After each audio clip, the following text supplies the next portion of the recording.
And are you refreshed? Yes. Good. Now what? Why does it seem that sometimes it's easier to manifest contrast? Because sometimes the contrast has more momentum and the cooperative law of attraction is bringing more to you. Because you get what you think about whether you want it or not. And because you are oriented toward being a problem solver, there's a slight difference between solution seeker and problem solver. And in humandom, there's quite a lot of gratification, sort of, kind of, in sacrifice and solving problems and getting the job done. And that's a habit that sort of comes from playing to the human crowd, where you're trying to justify your existence just a little bit. So it is simply a matter of more vibration about the problem than about the solution, and so the problem just gives you more clarity. But it's not such a bad thing, because a really good question brings a really satisfying answer, and a problem that has been really clearly identified brings a wonderful solution. So it's all part of the process of expansion. If you could just give up that feeling that there's something wrong with there being a problem, that there's something wrong with contrast, because there isn't. It's all part of eternity. It's all part of the infinite evolution. Yeah, there seems to be things that I would like to change in my life. I'm like, that'd be good to allow a different outcome to that.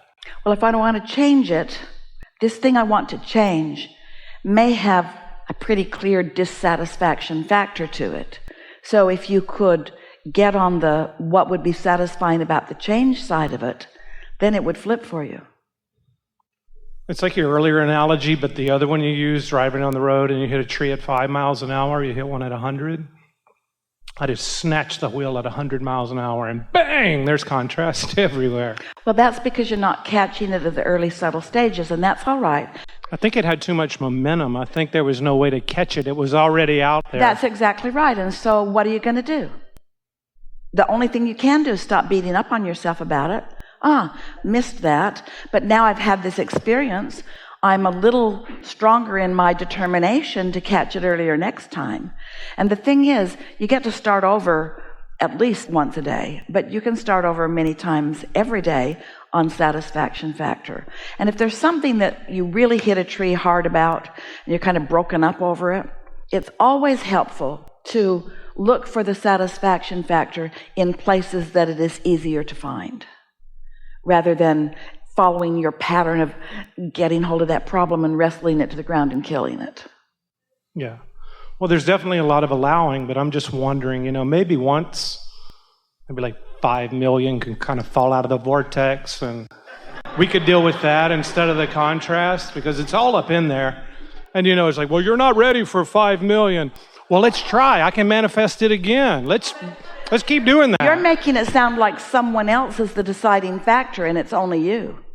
You're not taking any responsibility for your vibrational stance. You're making it sound like somebody else is withholding the 5 million and giving the problem, and that's not how it is. Well, I'm the one driving the car that crashed it, and I'm the one that allows it to fall out of the vortex, and I am ready to allow that. You sounded a little mean toward whoever was withholding it, and we think the one you're mean toward is you. Okay. All right. Got to give yourself a break. These laws haven't been that clear to you or almost anybody else. And you haven't really known about the receptive mode or which receiving mode you're in or what influence you're under. You've been responding to life just like just about everybody else. But in the process, you have built one enormous vibrational nest egg that you can start cashing in now that you understand satisfaction, dissatisfaction. Just got to catch it early instead of waiting till you hit the tree. And there's nothing like hitting a tree to get you to pay more attention. It's a beautiful thing. It's all right there in front of you. And then you can let the resistance to each one of those things that it's like, well, I was fighting that. Done with that. There's no more resistance there. I didn't like that. So why don't we try this now? That's a little bit of an easier way. Just take it soft and easy, because the hokey pokey really is what it's all about. Okay. Easier. Enough? That's perfect. Really good. Thank you.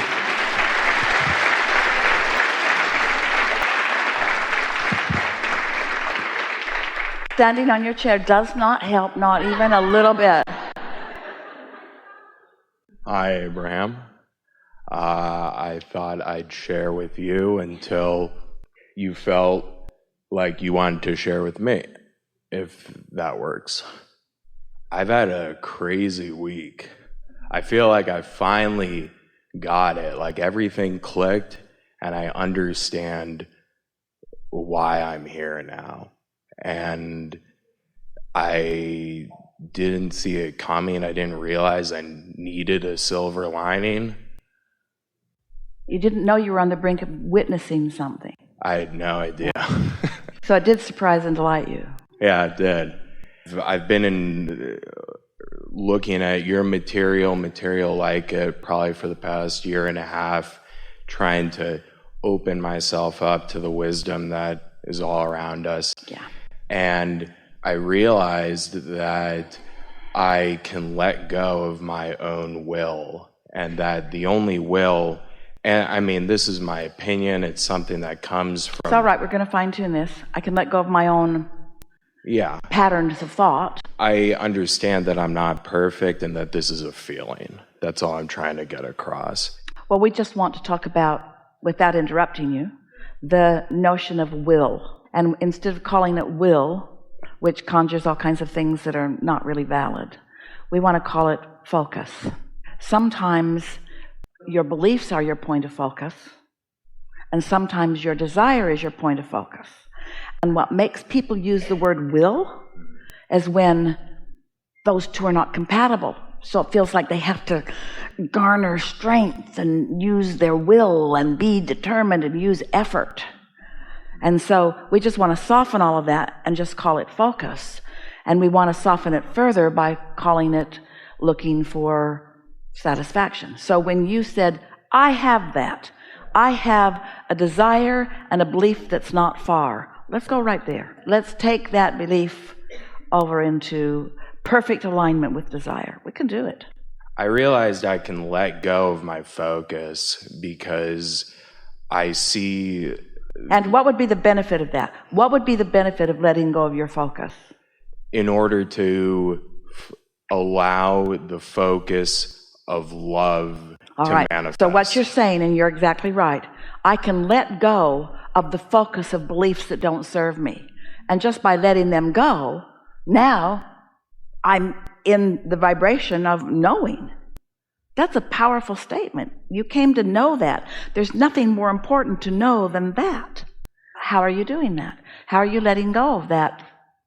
I'm continually saying yes to allowing the focus of the manifestation of love to influence how I live my life. You've gone one step better than what we've been talking about all day here today. You've taken it beyond reaching for satisfaction to reaching for love. That's really good. And if you weren't ready to do it, you wouldn't be accomplishing it. Yeah.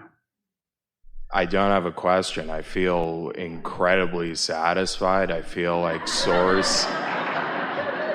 I feel like Source is talking to me and in communication with me on a regular basis. As is true with everyone, but the difference between you and a lot of people is you're listening. Mm-hmm. And I just wanted to hear your thoughts too. Yeah, we're in agreement with one another. Good. And you were right. I've got that. You were right. You do have that. Yeah. Enough?